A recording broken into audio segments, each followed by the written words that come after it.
Welcome to an Extra Shot audio blog presented by the Exchange Coffee Podcasting Network and brought to you by Kavoya Specialty Coffee. Your story, our specialty. Visit and explore at kavoyacoffee.com. That's C-O-V-O-Y-A coffee.com. You can find a link to the written version of this blog in the episode description.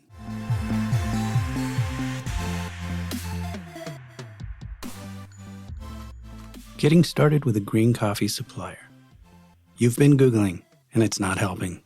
Not that the search results are lacking. In fact, as is often the case when one Googles, there are so many results you're having trouble sorting it all out.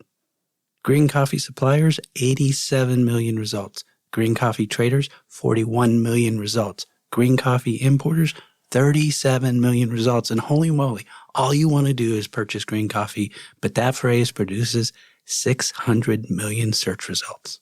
You've tried clicking on a few things, but that only leads to more questions and fewer answers. But never fear, you are here, and I'm going to review a few things to help you if the only thing you know you want to do right now is purchase green coffee, or think you want to purchase green coffee. To begin with, we'll assume that once you get your hands on some green coffee beans, you plan to roast them so the roasted coffee can be ground and brewed into the beautiful beverage we all know and love. In the unlikely event that you need green coffee for some other reason, like to manufacture green coffee bean extract, I can't really help you because I don't know anything about that. By the way, green coffee bean extract produces 159 million search results. Good luck with that. But you're going to roast coffee. If not now, then in a not too distant future. Once upon a time, we used the moniker home coffee roaster to refer to hobbyists who roast coffee mostly for their own consumption and maybe some extra to share with family and friends. But we've seen many coffee roasting businesses that begin at home or, more than likely, in the garage. Truth be told, rare would be the home roaster who doesn't harbor thoughts and dreams about turning their hobby into a business one day. So the home label isn't that helpful. It's probably best to focus on volume rather than trying to label what it is you do. Also, we won't be talking about how you roast coffee. That's another blog. I don't care if you've paid a few $1,000s for a sample roaster or if you're using your great-grandmother's Griswold cast iron pan. For our purposes here, all that matters is that you're turning green coffee beans into brown coffee beans. First, we should talk about prices as they relate to the volume of green coffee beans you buy. Almost all green coffee arrives from coffee growing regions in bags weighing 60 to 70 kilos, approximately 132 to 154 pounds. If you're just starting out, you might pick up a 60-kilo bag now and then eventually, but that won't happen right away, and when it does, it won't be the only way you're buying green coffee. Note that 60 kilos is the largest amount of green coffee that can be shipped via FedEx. Heavier bags from Central America and Colombia must be shipped on a pallet, which is expensive when you're buying one bag at a time. So initially, you'll be looking for a green coffee supplier that sells green coffee in smaller amounts, which means someone somewhere along the way had to break down that 60 to 70 kilo bag into smaller amounts and repackage them.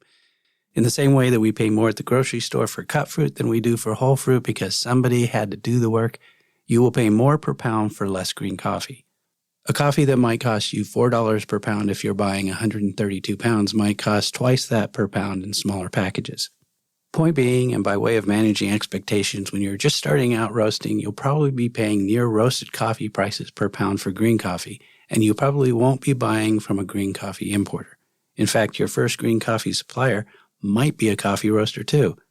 It's not unusual for a coffee roaster to do a little business selling green coffee beans to people who are just roasting a pound or two a week. The most likely candidates are roaster retailers who store and roast green coffee inside their coffee house. This is a great way to have access to a wide variety of origins, but don't be surprised if you're asked to pay the same price for a pound of green coffee that you would pay for a pound of roasted coffee. The world of green coffee traders is much smaller than you might guess, and the search results suggest. Most of the green coffee suppliers you'll find online are not green coffee importers. They buy full-sized bags from green coffee importers and then sell that coffee in smaller amounts at prices that reflect their participation in the supply chain. Some of the obstacles around buying full-sized bags from a green coffee importer have nothing to do with price. Storage can be an issue. 132-pound sacks of green coffee are not only heavy, they can also take up a bit of room and should not be stored in places that are too hot or too cold or, most importantly, where the green coffee beans can be contaminated by odors or pests. And freshness matters. If you slowly roast that 132-pound bag, roasting 250 grams a few hundred times, the coffee isn't getting any younger.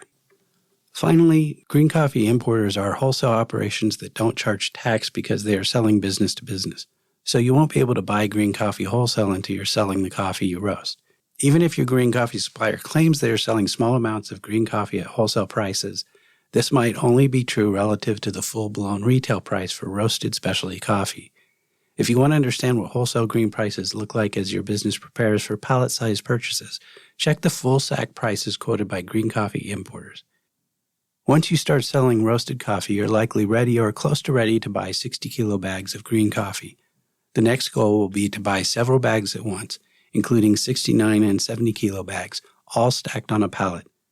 The first time a coffee roaster buys green coffee that ships on a pallet is a milestone, even if it's just 4 or 5 bags. But there are a few things to keep in mind. Carriers, i.e. trucking companies, don't like anything out of the ordinary as they define ordinary, and they charge extra for deviations that are very common among small roasters.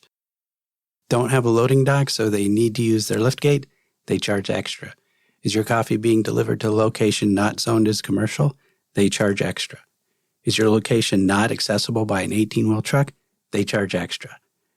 These are known as accessorials, and when you're planning your first pallet order, be sure to review these closely and include these in your shipping costs.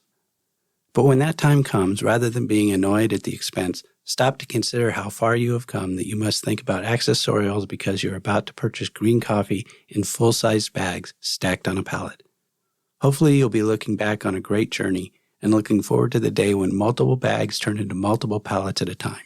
Who knows, one day it might be multiple containers each year while working with a green trader who is bringing in coffee just for you. That's a great goal to have as you begin your coffee roasting adventure. The second time you have to pay for accessorials, then you can be annoyed.